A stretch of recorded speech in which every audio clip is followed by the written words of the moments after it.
Hi students. तो पिछले lecture में हम लोग न्यूमेरिकल डिस्कस किए थे और वो न्यूमेरिकल्स थे पैरेलल प्लेट कैपेसिटर पे, जिसमें अगर पूरा का पूरा गैप एयर हो, एयर से फील्ड हो या फ्री स्पेस हो, पूरा का पूरा गैप फील्ड हो एयर से या फ्री स्पेस हो, तो उस केस में कैपेसिटेंस आता था epsilon naught A by D. याद कीजिए। और अगर कंप्लीटली फील्ड होता था तो उस केस में फॉर्मूला आता था completely filled by the medium, dielectric medium और dielectric slab of dielectric constant K, then what happens? Then formula becomes epsilon naught epsilon r a by d epsilon naught k by d. Okay लेकिन ये था जब air था या free space, और ये था जब कंप्लीटली फील्ड था। माइंड इट, कंप्लीटली फील्ड था तब इस केस में फॉर्मूला आता था C equal to epsilon naught K by D। लेकिन आज हम लोग पढ़ने जा रहे हैं कि जब प्लेट्स के बीच टी थिकनेस का कोई स्लैब हो, ये कहीं भी रहे, यहां रहे, कहीं भी रहे, इधर उधर, उससे कोई मतलब नहीं है, टी थिकनेस है, तो वो टी थिकनेस का स्लैब अगर रहेगा दोनों प्लेट्स के बीच मतलब कि बीच में नहीं, मिड पोजीशन पे नहीं, ये जरूरी नहीं है, वो कहीं भी हो सकता है। अगर ये कहीं भी होगा तो उस केस में फॉर्मूला भी हम लाएंगे epsilon naught A by D minus T into 1 minus 1 by के, वेयर के is the dielectric constant of dielectric slab. Okay तो अब बताइए बच्चों, C इक्वल टू आ गया epsilon naught A by D minus T into 1 minus 1 by के, ये कैसे आया होगा वही डिराइव करने जा रहे हैं। मतलब कि जब एयर या फ्री स्पेस होता था उस केस में फॉर्मूला आता था epsilon naught A by D, जब कंप्लीटली फील्ड होता था मीडियम से उस केस में फॉर्मूला आता था एप्सिलॉन नॉट के by D. But when the gap between the parallel plate capacitor or plates of parallel plate capacitor is partially means thoda partially filled by the dielectric slab of dielectric constant K and whose thickness is T, then capacitance becomes epsilon naught A by D minus T into 1 minus 1 by K।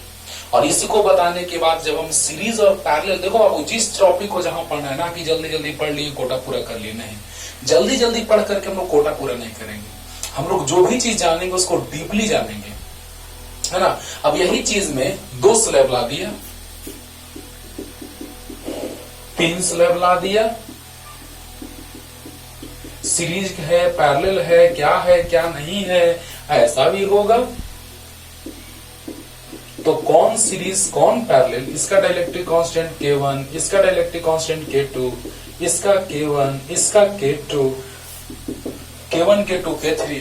मतलब कहने का ये है मेरा मतलब कि जब बहुत सारे मीडियम्स आएंगे तो सीरीज और पैरेलल कॉम्बिनेशन जैसे ही हम लोग पढ़ेंगे बच्चों, ये सारे क्वेश्चंस जो IIT, EEE, मेडिकल्स में पूछे गए हैं, हर एक क्वेश्चन जो आराम से बनेंगे। लेकिन पहले ये सीखना जरूरी है, ये जैसे ही सीखेंगे उसके बाद सीरीज पैरेलल कॉम्बिनेशन, समझा ना।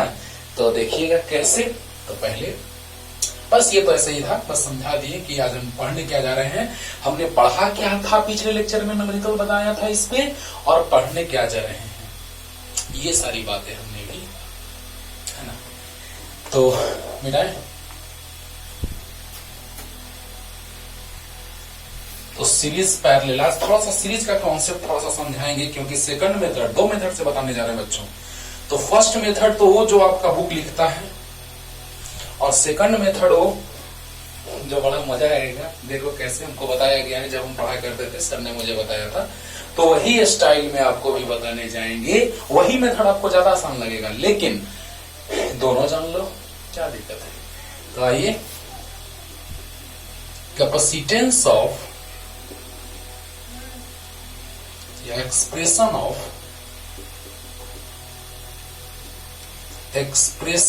of capacitance of parallel plate capacitor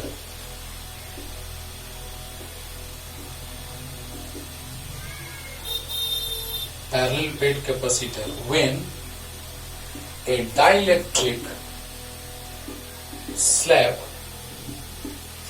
मतलब होता है टुकड़ा, dielectric slab of thickness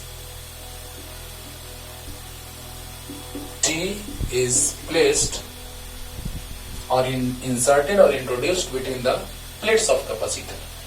Inserted between T is placed between the plates.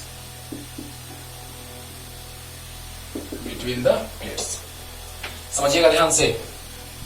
Expression of capacitance of parallel plate capacitor when a dielectric slab of thickness T is placed between the plates.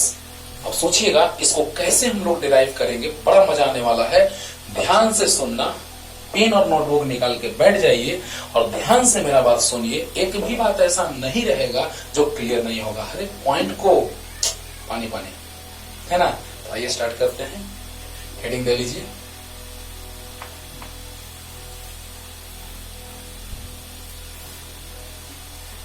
तो देखा जाए बच्चों, याद करो, T thickness का slab हम लोग insert कर दी.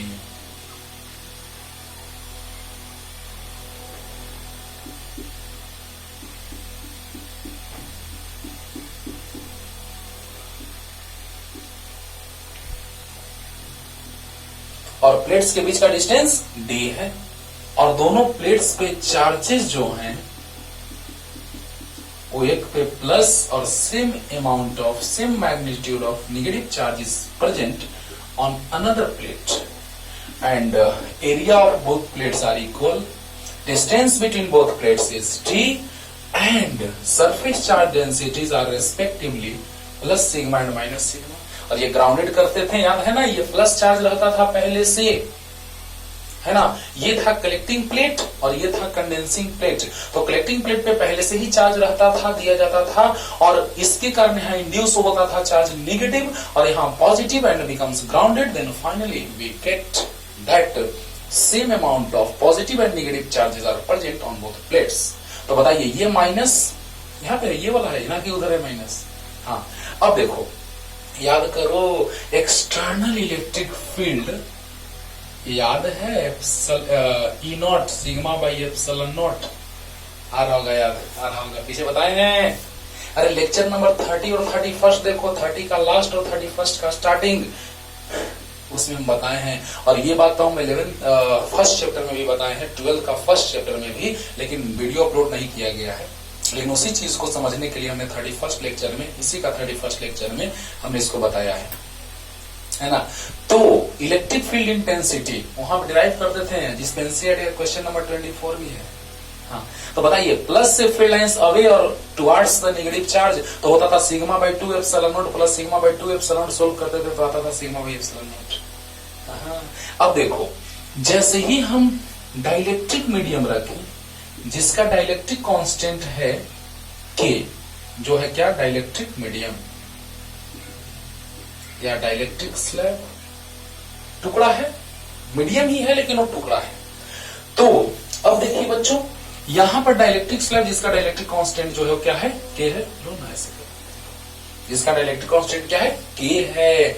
और अब देखो पोलराइजेशन याद करो, माइनस QP और प्लस QP, याद आ रहा है. और देखो, एक्सटर्नल इलेक्ट्रिक फील्ड का वैल्यू ज्यादा गैदरिंग हो जाएगा, इसीलिए हम साइड में बना दे रहे हैं. एक्सटर्नल इलेक्ट्रिक फील्ड होता था ज्यादा और पोलराइजेशन के कारण इलेक्ट्रिक फील्ड होता था कम. वाई? क्योंकि ये है प्लस क्यू, ये है माइनस क्यू. ये कंडक्टर है जिसपे plus Q minus Q charge है, लेकिन ये इंसुलेटर है which is dielectric medium, which is also called dielectric slab. तो जैसे ही हम इसका बात करेंगे तो ये डाइलेक्ट्रिक है यानी इंसुलेटर है. इंसुलेटर पर same amount of charge induce होगा. कंडक्टर है, कंडक्टर पे same amount of charge induce होता था, लेकिन इंसुलेटर पे पोलराइजेशन हुआ था. पोलराइजेशन पढ़ाए हैं, पीछे देखो लेक्चर 31 31 में। अब देखो जैसे ही पोलराइजेशन हो रहा था तो यहाँ माइनस क्यूपी यहाँ प्लस क्यूपी, पोलराइजेशन इंड्यूस भी लिखते थे, minus Q I plus Q I भी लिख सकते हैं। तो बताइए बच्चों कि यहाँ पर इसके बीच में आया था पोलराइजेशन के कारण इलेक्ट्रिक फील्ड जिसका वैल्यू कम था, क्योंकि चार्ज इंड्यूस कम होगा तो पोलराइजेशन कम होगा, तो इलेक्ट्रिक फील्ड इंटेंसिटी भी लेस होगा, less than external electric field. तो बताइए कि रिजल्टेंट इलेक्ट्रिक फील्ड आया था फॉरवर्ड डायरेक्शन में ज्यादा है, बैकवर्ड डायरेक्शन में लेस है। तो बताइए resultant forward minus backward, understood.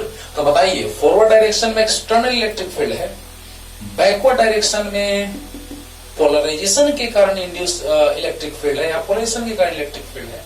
तो पोलराइजेशन वाला इलेक्ट्रिक फील्ड पीछे, एक्सटर्नल आगे, तो resultant external minus electric field intensity due to polarization. तो बताइए ई रिजल्टेंट आ गया ई नॉट माइनस ईपी, ये हमने बताया था आपको, और वहां से डिफाइन किए थे लेक्चर नंबर 31 देखना, डाइलेक्ट्रिक कांस्टेंट को डिफाइन किया है मैंने। तो डाइलेक्ट्रिक कांस्टेंट को मैंने डिफाइन किया है बच्चों कि ratio of external electric field intensity and resultant electric field intensity when a dielectric medium is placed between the plates of parallel plate capacitor। याद करो, यानी कि एक्सटर्नल इलेक्ट्रिक फील्ड इंटेंसिटी और रिजल्टेंट इलेक्ट्रिक फील्ड इंटेंसिटी कब, जब हमने dielectric medium को इसके अंदर इंसर्ट कर दिया प्लेट्स के बीच, तब जो रिजल्टेंट इलेक्ट्रिक फील्ड इंटेंसिटी आया था उसका रेशियो डाइलेक्ट्रिक कांस्टेंट कहलाता है। ये मैंने वहां पे बहुत डिटेल में बताया है कि dielectric constant is defined as ratio of external electric field intensity and resultant electric field intensity when a dielectric medium is placed between the plates of parallel plate capacitor. तो बताइए कि यहां से E इक्वल टू आ गया E naught by के, क्यों ये सब ला रहे हैं, यहां लिख लेते हैं साइड में बाबू, E equal to E naught by K. देखो ये इधर आएगा, ये नीचे आएगा, ये चीज हमको जानना जरूरी था यहाँ पे। देखो ना पीछे से कॉन्सेप्ट यूज में आ रहा है ना, जल्दी ये साइड में बस ऐसी साइड में लिख लीजिएगा, जो कि आपको हम बताए ही हुए हैं, नहीं भी लिखिएगा तो कोई दिक्कत नहीं है। ध्यान से सुनो, यहां तो ये बात क्लियर हो गया जो हमने पीछे आपको बतलाया था, जो अभी हम थोड़ा सा रिपीट कर दिए, बोले हैं कि जो भी बात आएगा उसको रिपीट करके आपको समझाएं। अब देखिए बच्चों, अब आप बताइए पहले थ्योरी कि two conducting plates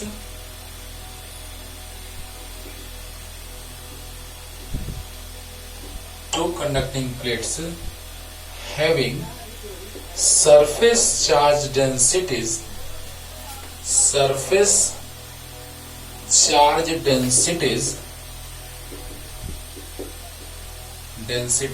are respectively, तुरंत एकदम थ्योरी भी क्लियर हो जाएगा, देखो ना, are respectively plus sigma and minus sigma, whereas area of both plates are equal, which is A, and distance between both parallel plates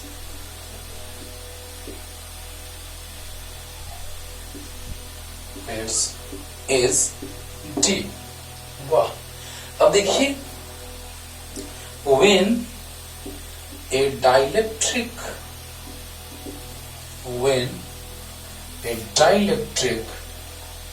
slab of thickness D, T ना, thickness T है,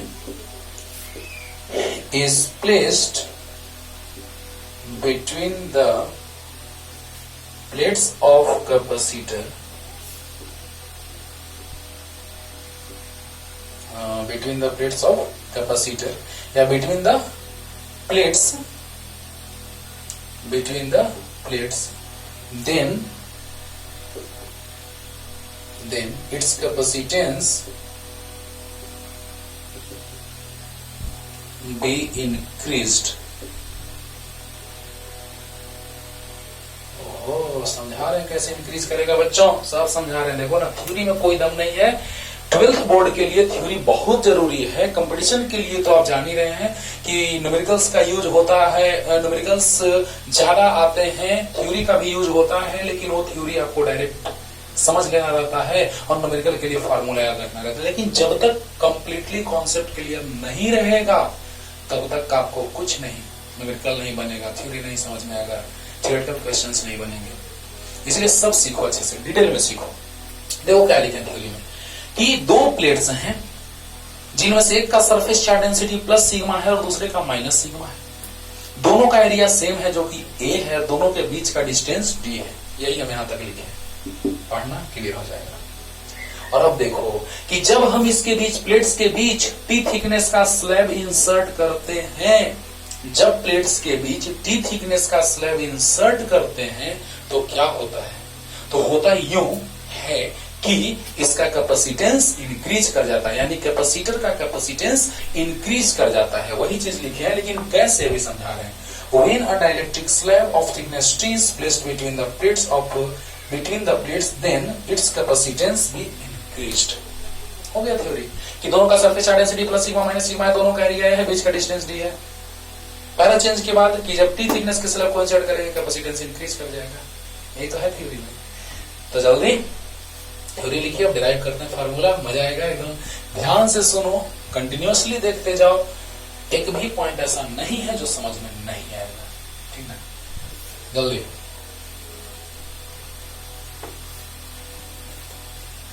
ऊपर ऊपर मत पढ़ो, शॉर्ट में मत पढ़ो बाबू। देखो अब देखो वर्क डन, यहां पे प्लस स्मॉल क्यू है चार्ज, तो बताइए क्यू चार्ज को, प्लस क्यू को निगेटिवली चार्ज प्लेट से पॉजिटिवली चार्ज प्लेट तक ले जाएंगे तो हमको वर्क करना पड़ेगा। क्यों? क्योंकि ये पॉजिटिव चार्ज है, निगेटिवली चार्ज प्लेट उसको अट्रैक्ट कर रहा है, पॉजिटिवली चार्ज प्लेट उसको रिपेल कर रहा है। तो जब हम इसको ले जाएंगे तो माइनस वाला नहीं जाने देगा और प्लस वाला नहीं आने देगा, तो हमको वर्क करना पड़ेगा। तो जैसे ही हम ला रहे तो वर्क करना पड़ रहा है। तो जैसे ही इसको लाओगे तो माइनस वाला नहीं जाने देगा, प्लस वाला नहीं आने देगा। तो जब हम इसको ला रहे हैं तो हमको वर्क करना पड़ेगा। माइंड इट, समझ रहे हैं ना? तो बताइए बच्चों कि जब Q चार्ज को लाने में W वर्क, तो यूनिट चार्ज को लाने में W/Q। और याद कीजिए, यूनिट चार्ज को इन्फिनिटी से विद कांस्टेंट वेलोसिटी लाते थे फील्ड में किसी पॉइंट पे, तो पोटेंशियल डिफाइन होता था work done per unit charge, per unit positive base charge. तो यहाँ पे Q चार्ज को W, तो यूनिट चार्ज को लाने में W/Q, लेकिन यहाँ पे एक प्लेट से दूसरे प्लेट तक लाया जा रहा है, तो पोटेंशियल डिफरेंस। इन्फिनिटी से लाते थे तो पोटेंशियल, क्योंकि किसी पॉइंट का पोटेंशियल, क्योंकि पोटेंशियल माइनस इन्फिनिटी पे potential zero equal to potential, means potential difference is equal to potential, ऐसा होता था। क्यों? क्योंकि एक पॉइंट का पोटेंशियल है इन्फिनिटी का जीरो, लेकिन यहाँ प्लेट्स के बीच पोटेंशियल डिफरेंस का बात करेंगे। ओके, तो देखा जाए पोटेंशियल डिफरेंस जो हो जाएगा यूनिट पॉजिटिव टेस्ट चार्ज को लाने में वर्क हो जाएगा, यानी वर्क डन ऐसे लिखते हैं कि potential difference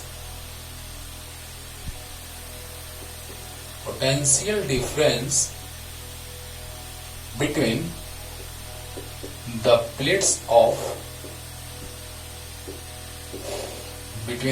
of capacitor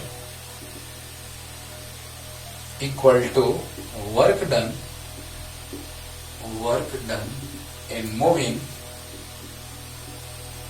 unit positive test charge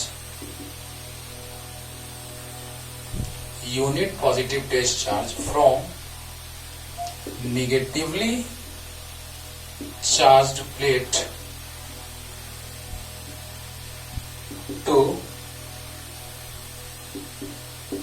positively charged plate. ओहो, ध्यान से पोटेंशियल डिफरेंस को डिफाइन करते थे बाबू कि यूनिट पॉजिटिव टेस्ट चार्ज को एक पॉइंट से दूसरे पॉइंट तक ले जाने में जो वर्क करना पड़ता है वही पोटेंशियल डिफरेंस होता था।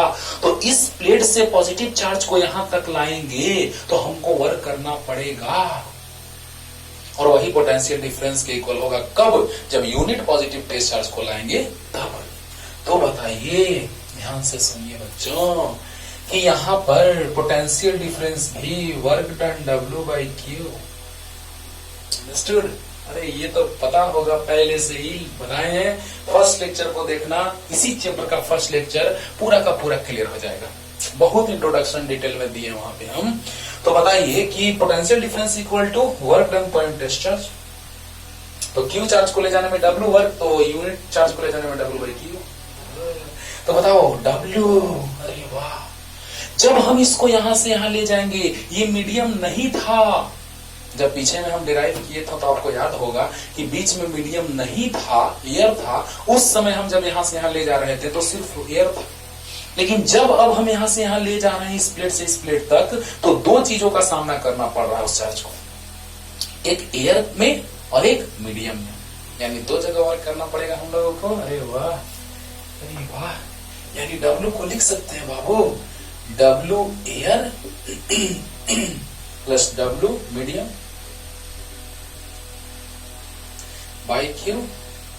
नहीं समझ में आया? अरे जब हम इस चार्ज को लाएंगे यहां से यहां तक, तो हमको एयर में भी वर्क करना पड़ेगा और मीडियम में भी वर्क करना पड़ेगा। बहुत अच्छी बात है। तो अब बताइए कि V equal to W air by Q plus W medium by Q। Clear रहा होगा? अरे बोलो बोलो, अरे बोलो। जब एयर था, जब ये मीडियम नहीं था, तो उस प्लेट्स के अंदर इलेक्ट्रिक फील्ड इंटेंसिटी जो था बीच में, वो था sigma by epsilon naught. When dielectric medium is absent, then electric field intensity between the plates of parallel plate capacitor is sigma by epsilon naught. यानी एयर था तो epsilon naught E naught, air था तो E naught, तो force को F naught मान लेंगे। और जब मीडियम आ गया तो resultant electric field intensity E हो गया। तो जब इलेक्ट्रिक फील्ड इंटेंसिटी ई हुआ तो फोर्स को एफ मान लेंगे। तुरंत तुरंत क्लियर करते हैं, ध्यान देना। V equal to work done force into displacement. Air में फील्ड को ई नॉट माने हैं तो फोर्स को एफ नॉट मान लेंगे। तुरंत क्लियर करते हैं पूरा का पूरा। और डिस्प्लेसमेंट जल्दी से बताइए, इस पूरे प्लेट्स के बीच का पूरा डिस्टेंस d है और थिकनेस इसका t है। तो अब बताओ कितने डिस्टेंस में एयर है? पूरे डिस्टेंस में d में पहले से एयर था, लेकिन t थिकनेस के मीडियम को इंसर्ट कर दिए, तो अब कितना हो गया बीच में? जल्दी बोलो। अब एयर कितने डिस्टेंस में? तो d minus T, d minus T by Q plus अब मीडियम में फोर्स F, क्योंकि मीडियम में फील्ड E तो मीडियम में फोर्स F। और बताइए मीडियम का थिकनेस डिस्टेंस T, डिस्टेंस उतना ही ना जो जितना थिकनेस होगा, जितना गैप होगा। तो एयर में d माइनस टी और मीडियम में तो T। अब बताओ फोर्स इक्वल टू होगा F equal to Q into E। याद है F equal to Q into E, तो F naught equal to Q into E naught हो जाएगा। Q into E naught d minus T by Q, F equal to QE T by Q। पूरा समझा रहे हैं अच्छे से, देखो ना, बोल तो रहे कि पानी पानी हो जाएगा। ये वाला लाइन भी डायरेक्ट लिखा रहता है ऐसे कि V इक्वल टू आपको हम बताए हैं E इंटू डी, बहुत बार बताए हैं V equal to E into D. तो बताइए एयर में फील्ड है E नॉट और एयर है कितने दूर में? तो d माइनस टी डिस्टेंस में एयर है, तो E इंटू डी। और प्लस मीडियम कितने डिस्टेंस में है? बोलो बोलो। तो मीडियम T थिकनेस में है, तो E इंटू टी। E मतलब अंदर में फील्ड E, रिजल्टेंट फील्ड अंदर में E था, E equal to E naught minus EP। याद करो, याद करो, अरे बोलो। तो E equal to E naught minus EP। Understood? अब बताइए जरा सा कि E equal to E naught by K। अब जरा सा सोचिए कि जैसे ही हम लोग बात करेंगे बच्चों equal to E naught by K, minute,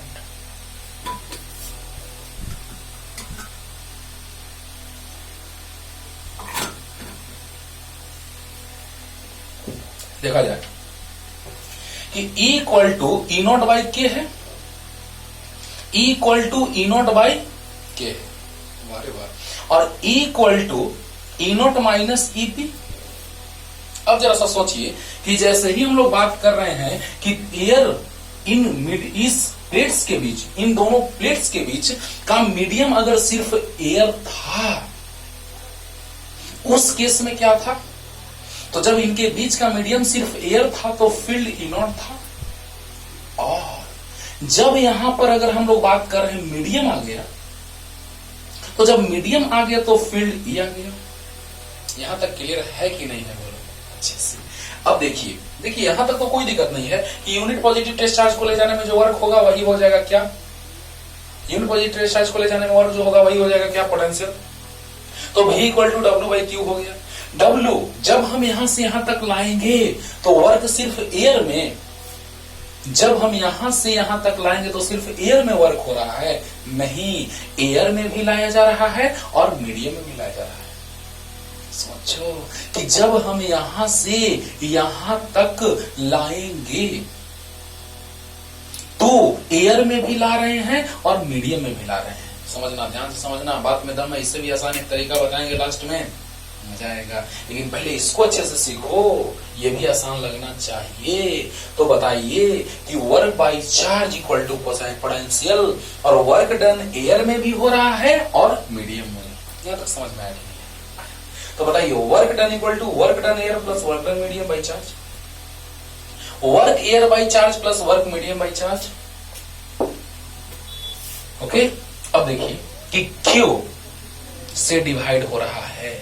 work done equal to force into displacement होता है कि नहीं होता है? तो होता है सर। तो बताइए एयर, ध्यान से, एयर जब था तो फील्ड ई नॉट था, तो जब एयर है तो फोर्स एफ नॉट मान ली, कंपेरिजन करने में आसानी होगा। तो फोर्स कब मान लिए? जब एयर है तो एयर में फोर्स एफ नॉट, तो फील्ड ई नॉट। तो work equal to force into displacement. बताइए यहां से यहां तक का डिस्टेंस डी है एयर का, और बीच में मीडियम है, ठीक, तो एयर अब कितने डिस्टेंस में? तो डी माइनस टी। क्लियर हो गया होगा? अच्छा, और वर्क डन मीडियम, तो बताइए फील्ड मीडियम रहने पर ई तो फोर्स एफ मान ली, मीडियम रहने पर फील्ड ई तो फोर्स एफ। क्लियर हो रहा है ना? तो बताइए फोर्स एफ और work done equal to force into displacement, तो बताइए मीडियम में डिस्प्लेसमेंट कितना? तो डी। यानी डी के जगह क्या? तो टी, यानी कि force into displacement D, D के जगह यहां पे क्या? तो टी। अभी भी डाउट है? क्लियर हो गया होगा? अरे बोलो बोलो, फोर्स इनटू डिस्प्लेसमेंट, एयर में फोर्स एफ नॉट, तो डिस्प्लेसमेंट एयर में डी माइनस टी, और फील्ड इसके अंदर अगर हम बात करें तो फील्ड ई, तो इसके अंदर में फोर्स एफ। ओके, तो बताइए मीडियम में force into displacement, displacement T है। अब क्लियर हो गया होगा? अब बताइए F equal to Q into E होता है, तो F naught Q into E naught, और F equal to Q into E, तो बताइए क्यू से क्यू कैंसिल, आ गया v equal to E naught into D minus T plus E into T. यहां तो कोई डाउट है? तो कर है कोई डाउट? नहीं। अरे बोला ना। अब देखो यहां से हम बोले हैं कि शॉर्ट में इसको डायरेक्ट लिख सकते हैं, ये सब बिना लिखे डायरेक्ट हम लोग ये लिख सकते हैं कि वी नो दैट। कैसे? तो v equal to E into D हम लाए हैं, पीछे देखना, v equal to E into D लाए हैं, 2-3 मेथड से समझाए हैं। अब बताओ v equal to E into D, तो E मतलब कि एयर के लिए ई नॉट, और D मतलब डी माइनस टी एयर के लिए, प्लस मीडियम के लिए E और थिकनेस T। तो आ गया कितना? v equal to E naught into D minus T plus, नहीं समझ में आया? इसको लास्ट में रिपीट करते हैं, ध्यान से समझो। v equal to E into D होता है डायरेक्ट, एकदम डायरेक्ट। तो E मतलब क्या? एयर के लिए ई नॉट, और डिस्टेंस कितना एयर के लिए? डी माइनस टी, क्योंकि पूरे में एयर है नहीं, मीडियम टी थिकनेस में है, तो डी माइनस टी एयर हो जाएगा। मीडियम के अंदर फील्ड ई और मीडियम का थिकनेस टी। अब क्लियर हो गया बोला?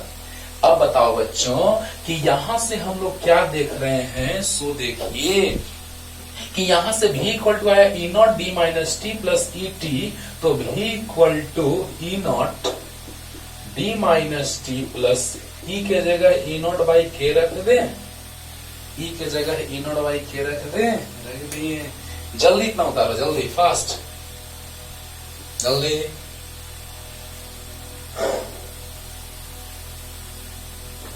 तो ध्यान से पढ़िएगा, पूरा का पूरा कॉन्सेप्ट क्लियर हो जाएगा, कोई जल्दीबाजी में नहीं।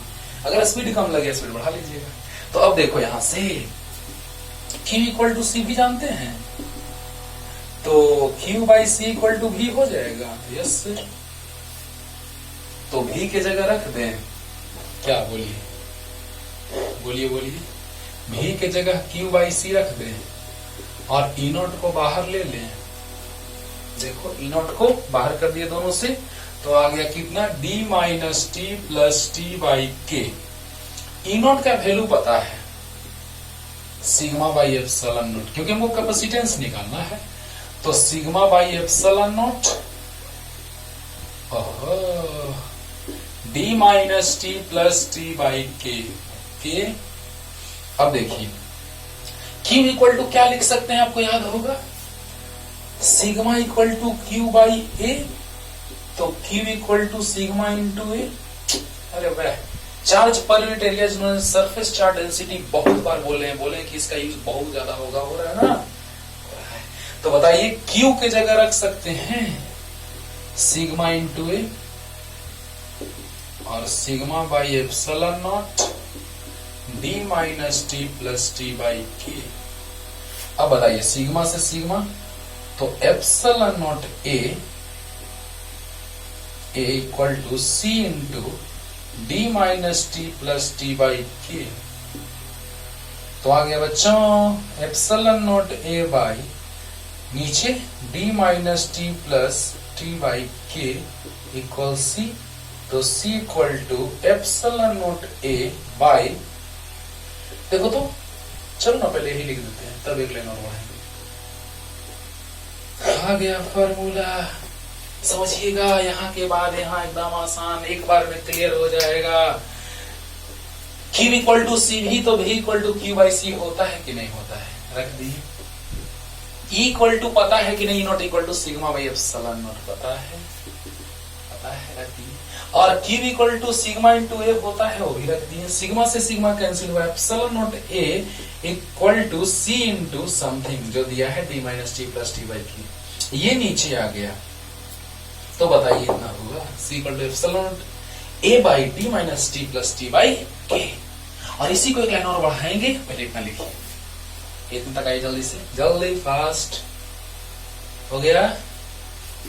अब देखो बाबू, देखा ना, टफ नहीं लगा ना, एकदम आसान है, ध्यान से सुनते जाइए।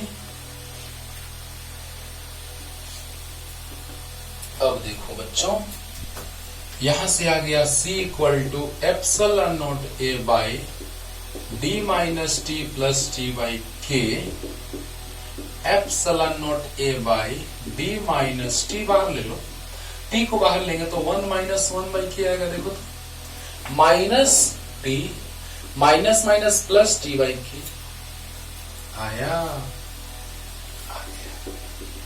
अब देखो ये कितना इंपॉर्टेंट फॉर्मूला है। सो देखिए क्वेश्चन तो एक से करेंगे ही, पहले कॉन्सेप्ट सीखिए अच्छे से, उसके बाद। तो बताओ बच्चों, यहां से आ गया C equal to epsilon A by D minus T into 1 minus 1 by K को हम एप्सिलॉन आर भी कह सकते हैं, कहते ही हैं, कह सकते हैं क्या, इलेक्ट्रिक परमिटिविटी या dielectric constant, both are same thing, नाम अलग अलग लेकिन एक ही चीज है। ओके, अब देखो केस नंबर 1, पूरा केस करते हैं बाबू कि क्या क्या सिचुएशंस बन सकते हैं जब टी थिकनेस का डाइलेक्ट्रिक स्लैब इंसर्ट किया, तो फार्मूला हुआ epsilon naught A by D minus T into 1 minus 1 by के। लेकिन और भी फार्मूला आने जा रहा है, देखना जल्दी से, हो गया होगा। अब देखो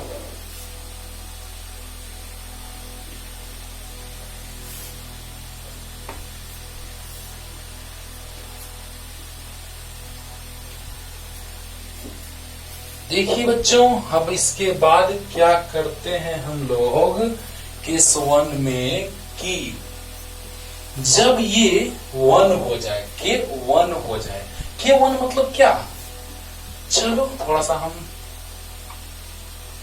इस चीज से आपको परिचित करवाते हैं, इससे आप फैमिलियर होंगे।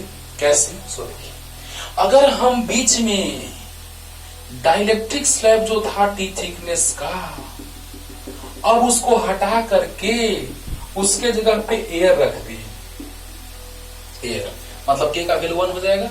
अब जरा सा सोचो कि जैसे ही यहां पे एयर आ जाएगा तो एयर, ये टी थिकनेस के स्लैब के जगह पर भी एयर आ जाएगा तो ये पूरा एयर हो जाएगा। अरे बोलो बोलो, जब टी थिकनेस के स्लैब को हटा करके उसके जगह पर एयर ला देंगे तो के का वैल्यू 1 हो जाएगा उस मीडियम के लिए, क्योंकि एयर के लिए या फ्री स्पेस के लिए के का वैल्यू 1 एयर के लिए स्लाइटली ग्रेटर होता है, लेकिन उसको अप्रॉक्स 1 मानते हैं। तो बताइए केस 1 में है क्या लिखे, तो when dielectric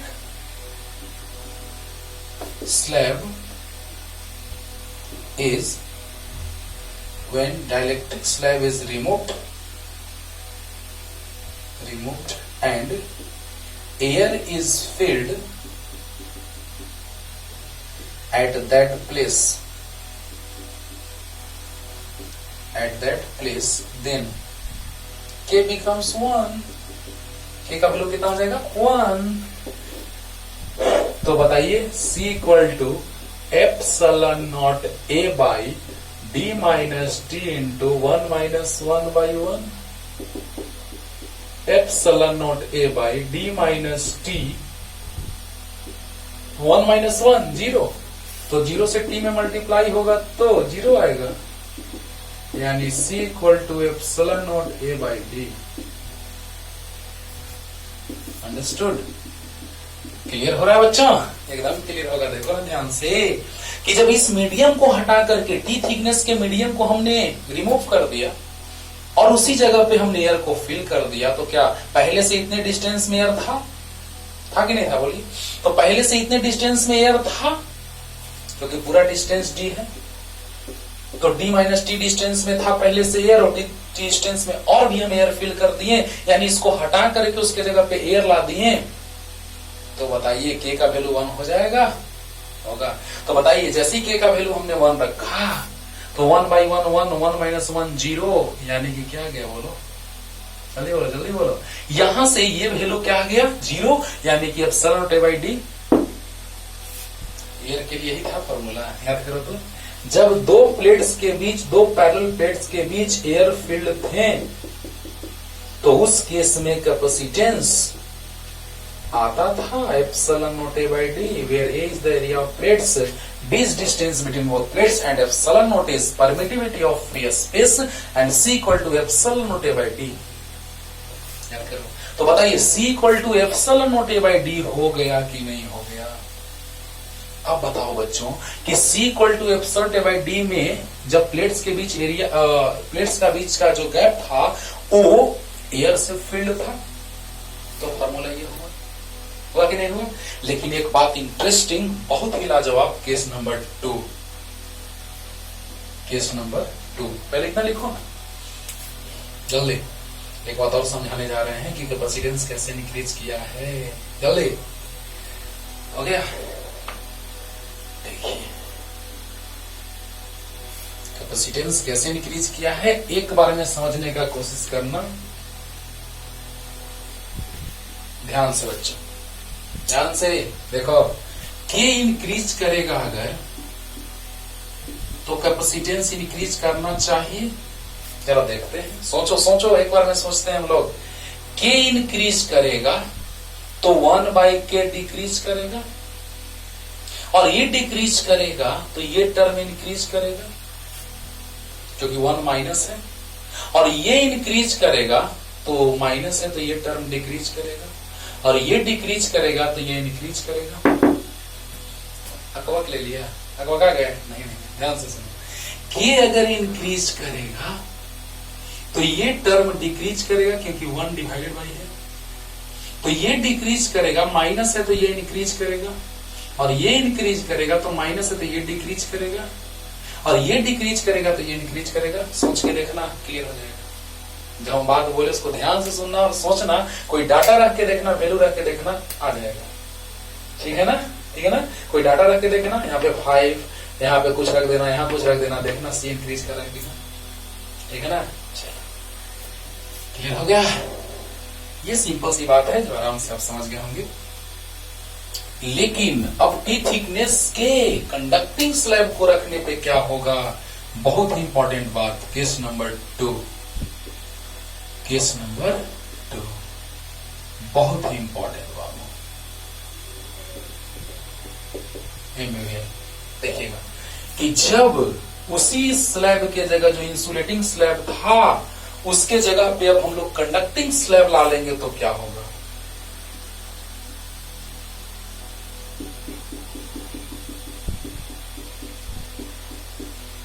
अब ये कंडक्टिंग स्लैब है, मेटालिक कंडक्टिंग स्लैब।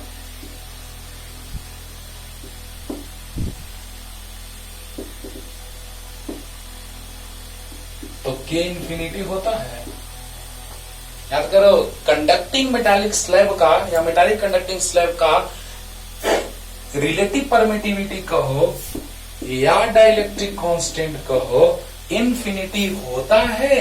ये बात हम बहुत बार बोले हैं जब लेक्चर दे रहे हैं तब से भी, और जब लेक्चर स्टार्टिंग सपोर्ट किया जाएगा उस समय कूलम्ब्स लॉ के बाद उसी लॉ में हम ये चीज यूज करेंगे और बोलेंगे कि मेटालिक कंडक्टर का रिलेटिव परमिटिविटी इनफिनिटी होता है।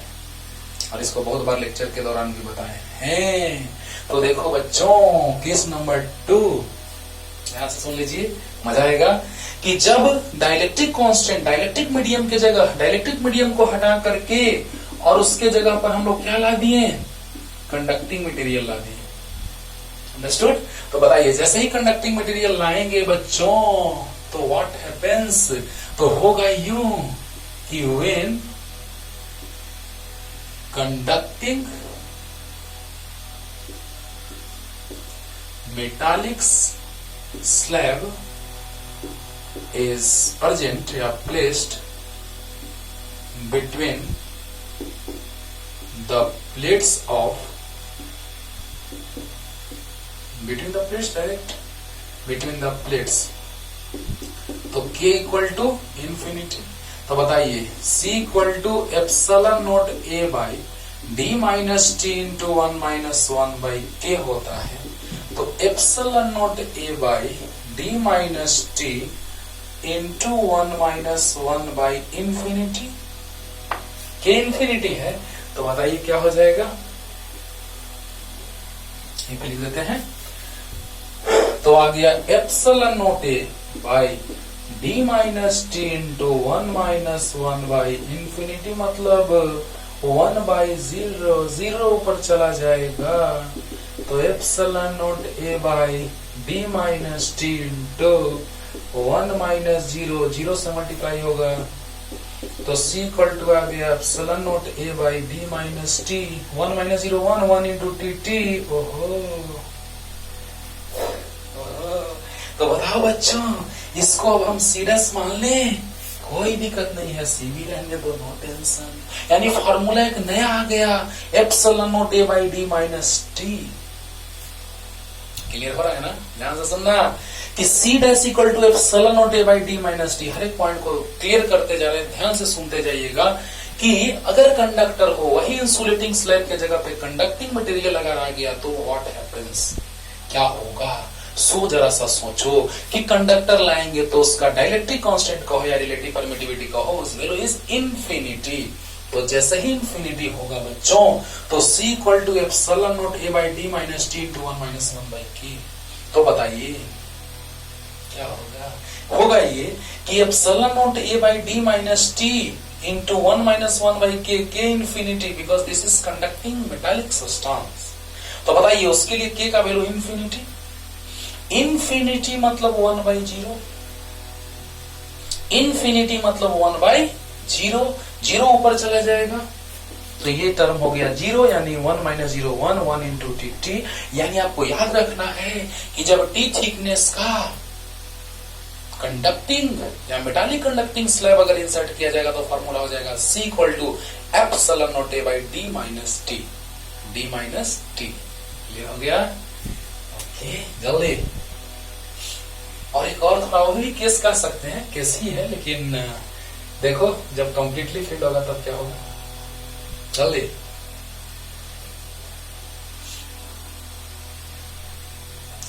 बस ऐसे ही समझा दे रहे, वो भी केस ही है लेकिन समझो ध्यान से कि अगर अब यही इंसुलेटिंग मटेरियल रहता, ध्यान से यही अगर इंसुलेटिंग मटेरियल रहता लेकिन वो कंप्लीटली फिल्ड रहता, इंसुलेटिंग,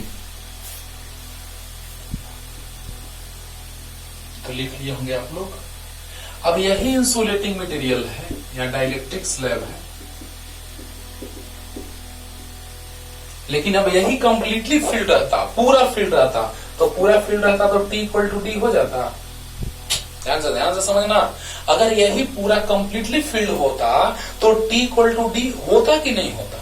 अगर यही मीडियम कंप्लीटली होता तो कंप्लीटली फिल्ड होता तो T इक्वल टू D हो जाता। तो बताइए formula C equal to epsilon naught A by D minus T into 1 minus 1 by K। अच्छा, कंप्लीटली फिल्ड रहता तो फॉर्मूला याद है, epsilon naught K by D। तो यस सर, क्या बात करें, नहीं याद है? नहीं याद है? याद करो कि जब कंप्लीटली फिल्ड रहता था तो उस केस में फॉर्मूला होता था epsilon naught K by D। तो देखते हैं यहां से भी आता है कि नहीं। इतना समझ में आया कि जब कंप्लीटली फिल्ड होगा तो T D के इक्वल होगा, जब ये कंप्लीटली फिल्ड होगा तो T D के इक्वल होगा। तो बताओ, तो D माइनस T D के इक्वल होगा। देखो बाबू, सब कंडीशन यहां से आ जा रहा है। तो epsilon naught A by D minus D और minus minus plus D by K, cancel, के ऊपर चला गया, epsilon naught K A by D आया वही, आया ना। तो बताइए बच्चों, हम लोग सब कंडीशन इससे ला सकते हैं जो आपके सामने है कि नहीं है? बोलिए। तो बताइए कि जब T D के इक्वल होगा तो कंप्लीटली फिल्ड हो जाएगा, और जब कंप्लीटली फिल्ड हो जाएगा तो T D के इक्वल, और फॉर्मूला वही आएगा जो कंप्लीटली फिल्ड वाला आता था। जल्दी, सेकंड मेथड पे आ रहे हैं, जल्दी उतारो। सब याद रखना है, जब कंडक्टिंग स्लैब रहेगा T थिकनेस का तो epsilon T by D minus T, और जब डाइलेक्ट्रिक मीडियम रहेगा जो कि नॉन कंडक्टिंग रहेगा, इंसुलेटिंग रहेगा, तो उस केस में फॉर्मूला क्या? बोलो रे बाबा, क्या फॉर्मूला उस केस में? तो epsilon T by D minus T into 1 minus 1 by K। Okay, तो second method,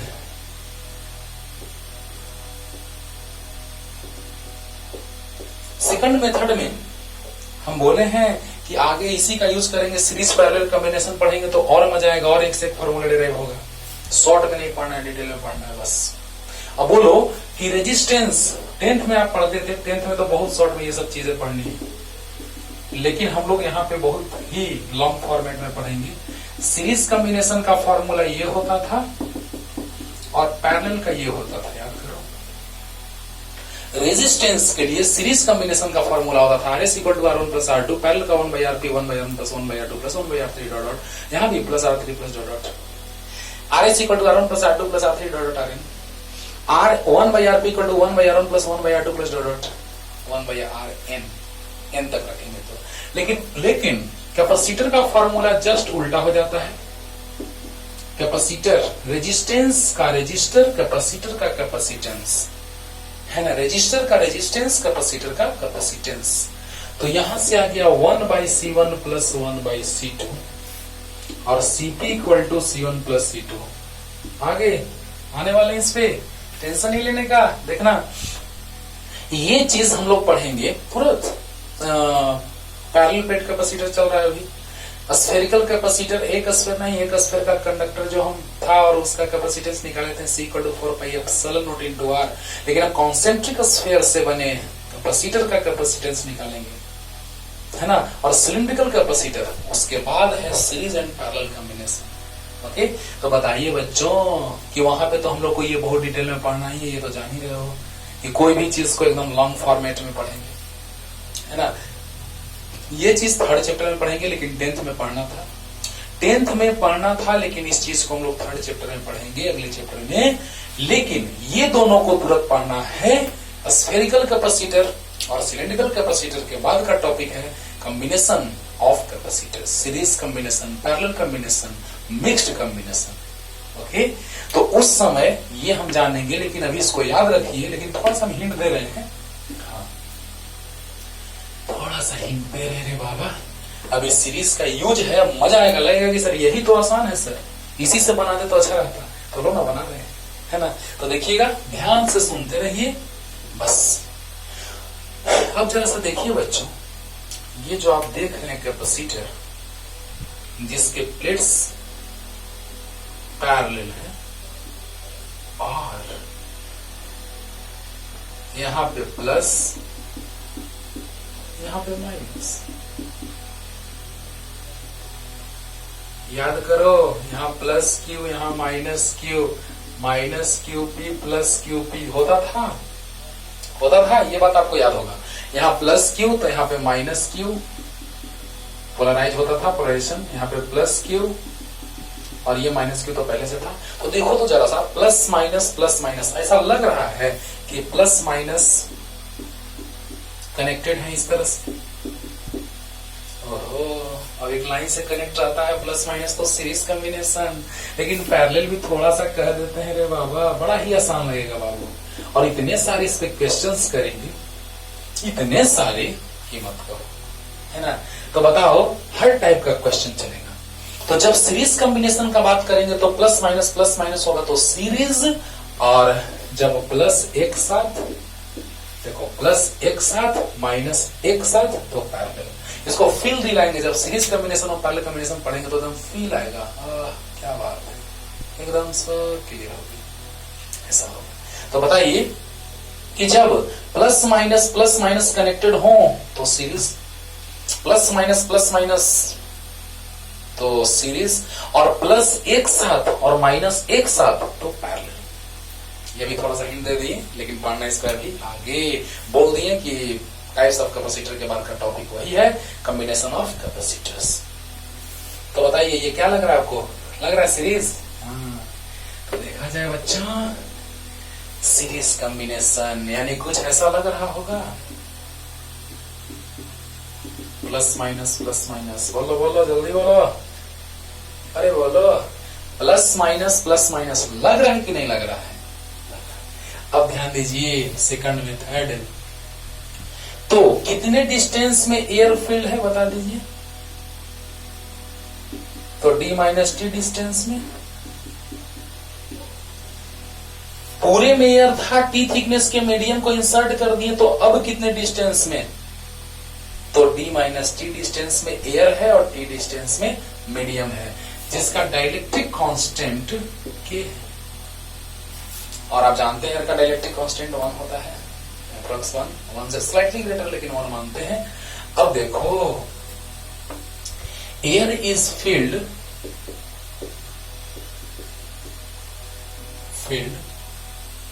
between the plates in distance d minus t, but medium is filled in distance t। Clear हो रहा होगा? बताइए जल्दी कि पूरे में एयर था, लेकिन अब हम टी थिकनेस के मीडियम को इंसर्ट कर दी। पूरे में एयर था, लेकिन टी थिकनेस के मीडियम को इंसर्ट करने पे अब एयर बचा डी माइनस टी डिस्टेंस में। पूरा डी है, अभी तो पूरा डी है, टेंशन नहीं लेने का, समझने का। अभी तो पूरा डिस्टेंस डी है, लेकिन एयर कितने डिस्टेंस में है? तो ये और ये मिला के डी माइनस टी हो जाएगा, क्योंकि पूरे में से टी सब्सट्रैक्ट होगा तो एयर वाला नहीं आएगा। अरे बोलो ना यार, अरे बोलो यार, पूरा डी है, टी थिकनेस का मीडियम लाए हैं, तो अब एयर कितने डिस्टेंस में? तो डी माइनस टी डिस्टेंस में। तो देखो, air is field between the plates in distance D minus T, but medium is field in distance T, कितने डिस्टेंस में? तो मीडियम टी डिस्टेंस में। हो गया आसान। तो for air, if medium is air,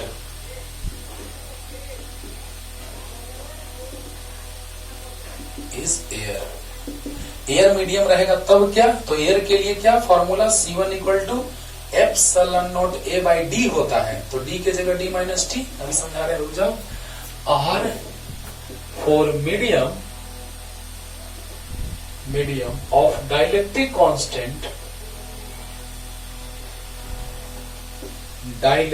constant के, C2 equal to epsilon naught K by D, D के जगह टी। समझो, इसको समझ लो बस। सीरीज कॉम्बिनेशन, क्योंकि प्लस माइनस का कॉम्बिनेशन, तो सीरीज कॉम्बिनेशन अभी लाके दिखा देंगे लास्ट में कि सीरीज कॉम्बिनेशन का फॉर्मूला वही कैसे होता है, थोड़ा सा समझा देंगे, टेंशन नहीं लेना है। अगर इसका कैपेसिटेंस C1 इसका C2 है तो 1 by CS equal to 1 by C1 plus 1 by C2 होता है। अभी तो ये याद रखना है, लेकिन हम थोड़ा सा लास्ट में लाके दिखा देंगे, टेंशन नहीं लेने का। C1 C2 फॉर्मूला याद रखिए। इसी को और एक लॉन्ग फॉर्मेट में डायरेक्ट हम लिख देते हैं, लेकिन वो आया कैसे वो भी लिख देते हैं। CS equal to C1 C2 by C1 plus C2 कैसे लिखता था? RP equal to R1 R2 by R1 plus R2, ऐसे ही देखो ना। 1 by CS equal to 1 by C1 plus 1 by C2, तो 1 by CS equal to C1 C2 plus C1, यानी CS equal to C1 C2 by C1 plus C2।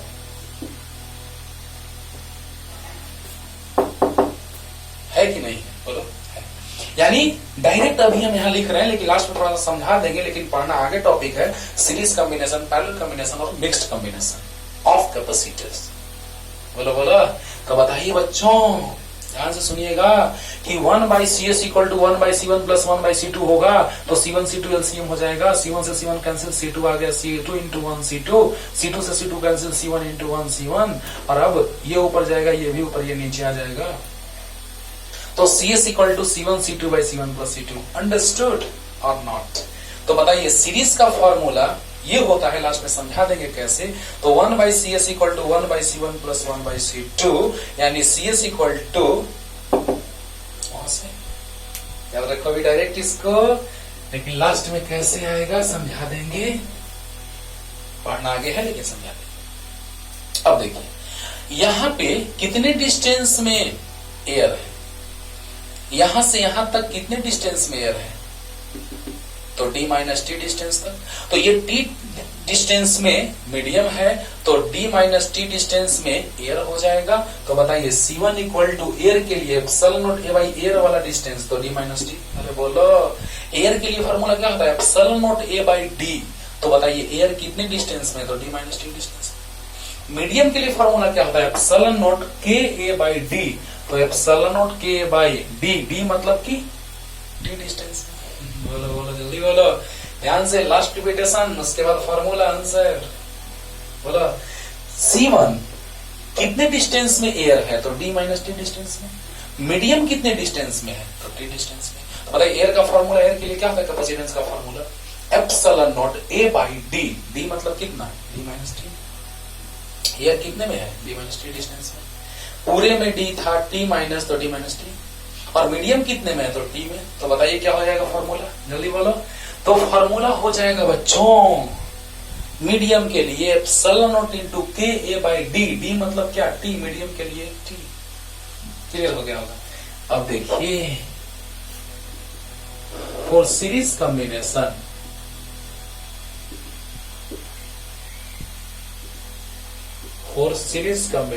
Direct formula लिखते हैं CS equal to C1 C2 by C1 plus C2। C1 epsilon naught A by D minus t, C2 epsilon naught KA by T, और C1 epsilon naught A by D minus T, और C2 epsilon naught KA by T। यहां तक कोई doubt? C1 epsilon naught A by D minus t समझा दिए कैसे, और C2 epsilon KA by T समझा दिए कैसे। तो C1 into C2 by C1 plus C2 solve करेंगे, वही एक्सप्रेशन आएगा। आसान लगा ना?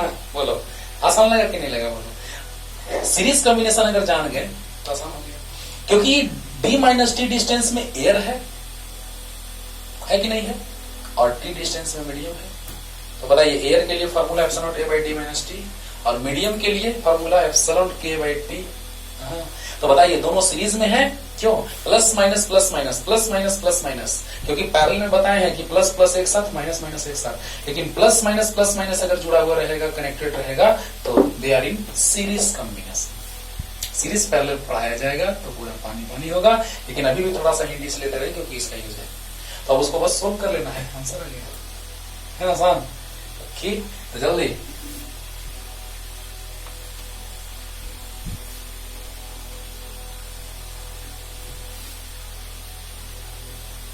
बाकी तो कंडीशन सब बता ही दी है पीछे। तो अब देखिए बच्चों, CS को C भी लिख सकते हैं, CS सीरीज में था इसलिए CS लिख दिए।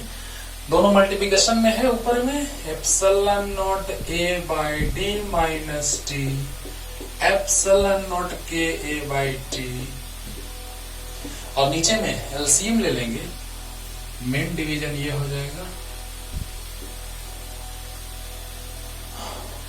हो गया CS। तो T into D minus T LCM, तो ये से ये कैंसिल हुआ, ये बच गया, तो epsilon naught A into T plus, अब T से T कैंसिल होगा, ये बच जाएगा epsilon naught K A into D minus T. अरे बोलो यार, अरे बोलो यार, जल्दी जल्दी। यहां दोनों मल्टीप्लाई करके भी अच्छे से लिख लें। अच्छा छोड़ दो, कोई दिक्कत नहीं है। यहां पर एलसीएम लिए तो T into D minus T, अच्छी बात है, डी माइनस टी से कैंसिल, T बच गया, T से मल्टीप्लाई हो गया। उसका बात अगर हम लोग करें तो डी माइनस टी बच गया, क्योंकि T से T कैंसिल हो गया, तो ये मल्टीप्लाई, बस समझ में आ गया होगा। अरे बोलो बोलो, तो बताओ किया जाएगा epsilon naught A into epsilon naught K A by T into D minus T, ये ऊपर चला जाएगा, तो T into D minus T, ये एप्सिलॉन नॉट A। देखना तो जरा सा, इस दोनों में क्या कॉमन है? एप्सिलॉन नॉट A कॉमन है, तो T plus K into D minus T. Epsilon naught A common हो गया, तो T plus K into D minus T, तो इससे ये कैंसिल, इससे ये कैंसिल। अब देखिए epsilon naught K A by T plus K into D minus T. लेकिन आपका जो फॉर्मूला होता है बच्चों, वो इतना नहीं होता है। CS को C भी लिख सकते हैं, कैपेसिटेंस सीरीज में था इसलिए C लिख दिया, है ना? अब बताइए इसको उसी फॉर्मेट में लाने के लिए वो क्या करना होगा, सो देख लो।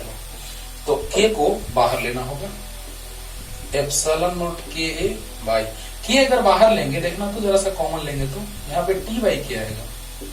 उसी फॉर्मेट में लाने के लिए ऐसा कर रहे हैं। देखो ध्यान से देखना, T बाई K से K कैंसिल, T आ जाएगा, K बाहर ले लीजिए, तो डी माइनस टी। अच्छी बात है, K को बाहर ले लिया गया, तो यहाँ बचा T बाई K से K कैंसिल, T बच गया, और यहाँ K बाहर ले लिए अगर हम, तो इतना बच गया, K से K कैंसिल। तो बताइए आ गया बाबू, C equal to epsilon naught A by D minus T plus T by K. देखो ना, इसको इधर लिख दिए जैसे था अरेंजमेंट। तो अब बताओ epsilon naught A by B minus T बाहर, 1 minus 1 by K. Understood? Understood. तो बताइए कि C equal to epsilon naught A, ध्यान से, C equal to epsilon naught A by D minus T बाहर, तो 1 माइनस 1 बाई के, मल्टीप्लाई करो, minus T into 1 minus T plus minus minus plus T by K. है कि नहीं है? बोलिए है कि नहीं है? तो इस तरह से हमको समझ में आया बच्चों कि फॉर्मूला वही आ गया कि नहीं आ गया, आ गया। लेकिन हमने यहाँ पे एक यूज किया है concept series combination. Series parallel सब प्रूफ करेंगे, लेकिन सीरीज कॉम्बिनेशन जब यूज किए हैं तो थोड़ा सा आपको समझा देते हैं कि सच में यही आता है कि ना फॉर्मूला 1/CS = 1/C1 + 1/C2। दिखा देते हैं थोड़ा सा, तो ये क्लियर हो गया होगा एकदम 100% अच्छे से। जल्दी कर लीजिए, जल्दी।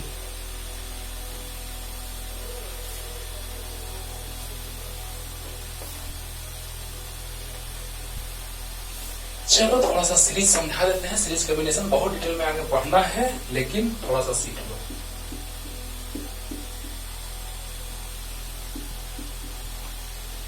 पैरेलल में पोटेंशियल डिफरेंस सेम होता है। पैरेलल का जिक्र तो आगे करेंगे क्योंकि अभी यूज नहीं है पैरेलल का। जब पैरेलल का यूज आएगा तो उसका भी जिक्र कर देंगे। तो अभी सीरीज का यूज है तो सीरीज का जिक्र करते हैं। चार्ज अगर क्यू फ्लो हो रहा है तो यहाँ पे चार्ज जितना प्लस उतना ही माइनस, जितना प्लस उतना ही माइनस होगा। तो बताइए कि अगर बैटरी कनेक्टेड है तो एक ही रास्ता है, एक ही पाथ है, तो चार्ज भी वही होगा। एक ही रास्ता है तो जितने सारे लोग होंगे उसी रास्ते से जाएंगे। एक ही रास्ता है तो जितने सारे लोग होंगे उसी रास्ते से जाएंगे। ओके, तो एक ही रास्ता है तो जितना चार्ज होगा सब उसी से जाएगा। अब बताइए यहाँ पे पोटेंशियल डिफरेंस इसके क्रॉस V1 और इसके क्रॉस V2 मान लेते हैं। n तक लेके बनाएंगे, लेकिन अभी 2 ही लेके समझा रहे हैं आपको, अप टू n। अरे जो हाल 2 में सोचेंगे वही n में सोचेंगे, कुछ बड़ी बात नहीं है।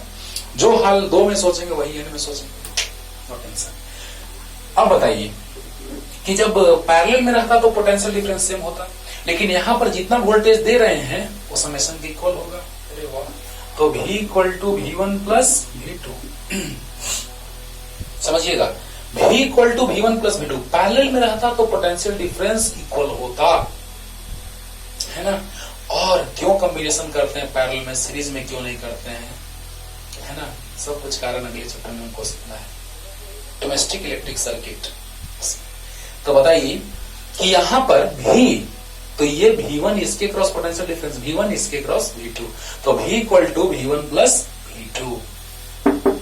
अंडरस्टूड। और दोनों के बदले अकेला बाहुबली। बाहुबली साहब तो बहुत पावरफुल पर्सन थे, लेकिन फिर भी 2 ही के बराबर अभी मान लिए हैं इसको। लेकिन उनके बारे में कहा जाए तो 2 के बराबर नहीं, बहुत ही ज्यादा के बराबर थे वो। V = V1 + V2। ओके, ये CS इक्विवेलेंट आया, equivalent capacitance of both capacitor. तो चार्ज तो वही जाएगा, बैटरी वही तो चार्ज वही। आराम से समझो, आराम से, नो टेंशन। तो बताइए जैसे ही यहां से चार्ज का बात की है तो बैटरी वही तो चार्ज क्यू, बैटरी वही तो चार्ज क्यू। और अब बताइए कि यहां पर कैपेसिटेंस इसका C1 और इसका कैपेसिटेंस C2। बैटरी में टर्मिनल छोटा बड़ा होता है, आपको याद दिला दें कि कैपेसिटर को आगे बताएंगे ये कांस्टेंट है और ये वेरिएबल है ना। आगे यूज आएगा वेरिएबल का भी। तो कांस्टेंट मतलब फिक्स्ड वैल्यू, वेरिएबल मतलब हमेशा चेंज होने वाला है। इसको ऐसे रिप्रेजेंट करते हैं। रेजिस्टर के रेजिस्टेंस को भी इस तरह से, और इसको और भी ऐसे रिप्रेजेंट करते हैं अगले चैप्टर में, है ना। तो देखा जाए यहां पर कैपेसिटर का कैपेसिटेंस CS भी, तो बताइए Q = क्या होता है, CV। तो Q = CS × V, तो V यहां से निकालने के लिए Q/CS। अरे Q = CV, अरे बोलो Q = CV, तो QC यानी Q = CV, तो CS × V यानी कि Q/CS = V। क्लियर है। और अब बताइए यहां से चार्ज आ रहा है तो वही चार्ज इससे भी, वही चार्ज इससे भी, यानी Q = C1 V1, तो V1 निकल जाएगा Q/C1, और Q = C2 V2, तो V2 निकल जाएगा Q/C2। अरे बोलो यार, बोलो यार। Q = CV, एकदम यहां से भी आज ऐसा आपको लगेगा कि नहीं सर अब हमको समझ में आ गया सीरीज कॉम्बिनेशन, लेकिन इतना से काम नहीं चलेगा, बहुत डिटेल में हम बताने वाले हैं आगे, है ना। जब सीरीज कॉम्बिनेशन, पैरेलल कॉम्बिनेशन और मिक्स कॉम्बिनेशन पढ़ेंगे तो यहां से आप समझ जाएंगे। देखिए ना, V = V1 + V2, तो V = V1 + V2, है ना। तो बताइए Q = CS × V, तो यहाँ से V निकल गया Q/CS, और यहाँ से Q equal to C1 V1, तो यहाँ से V1 निकल गया। Q equal to C2 V2, तो यहाँ से V2 निकल गया। अब यहाँ पुट कीजिए वैल्यू, तो V equal to V1 plus V2, V मतलब Q/CS, V1 मतलब Q/C1, V2 मतलब Q/C2, तो Q कॉमन होके कैंसिल आ गया, वही 1/C1 प्लस 1/C2, Q से Q कैंसिल आ गया, 1/CS equal to 1/C1 plus 1/C2, और उसी को ना लिखे थे सोल्व करके इतना आ गया। 1/CS इक्वल टू, देखो V के जगह रख दिए Q/CS, V1 की जगह Q/C1, V2 की जगह Q/C2, Q कॉमन ले लिए, कैंसिल हो गया, 1/CS equal to 1/C1 plus 1/C2। यानी इस तरह से हम कह सकते हैं बच्चों कि सीरीज कॉम्बिनेशन के लिए फॉर्मूला होता है कैपेसिटेंस का रजिस्टर वाला के जस्ट उल्टा, यानी कि 1/CS equal to 1/C1 plus 1/C2। Clear? तो ये चीज का जिक्र तो हम आगे करेंगे, पढ़ना है सिलेबस में, लेकिन थोड़ा सा इसलिए बता दिए कि आपको लगे कि हाँ सर इतना अब हम लोग जान चुके हैं, थोड़ा आसानी होगा, बस उसके बाद सोल्व कर दिए। आया capacitance equal to epsilon by D minus T into 1 minus 1/k। लेकिन ये मत सोचिएगा कि अभी हम जब टी थिकनेस के स्लैब इंसर्ट कर दिए तो पूरा कॉन्सेप्ट खत्म हो गया, नहीं। जब सीरीज और पैरेलल कॉम्बिनेशन पढ़ेंगे ना तो उस पर एक से एक क्वेश्चन बनाएंगे। ओके, तो तब तक के लिए पढ़ते रहिए, अच्छे से पढ़िए, और कोई भी डाउट नहीं रहे, कुछ भी डाउट हो कमेंट कीजिए कमेंट बॉक्स में, और तुरंत लेकर के आते हैं 11th के टॉपिक को, है ना। 11th का हिंदी मीडियम का रिजल्ट निकल चुका है ना, तो अब 11th का भी स्टार्ट करते हैं। ओके, तो अच्छे से पढ़ते रहिए, कोई दिक्कत नहीं होगा। पहले तो इंट्रोडक्शन स्टार्ट करेंगे 11th में, mathematics, because mathematics is the bone marrow of physics, है ना। मैथमेटिक्स जो है वो फिजिक्स का रीढ़ का हड्डी है, पिछला ये टूट जाएगा, बर्बाद हो जाओगे। उसी तरह से मैथमेटिक्स अगर अच्छे से नहीं जानोगे तो फिजिक्स पूरा समझ में नहीं आएगा, ऊपर आएगा, है ना। तो अच्छे से पढ़ते रहिए, तब तक के लिए टाटा बाय बाय।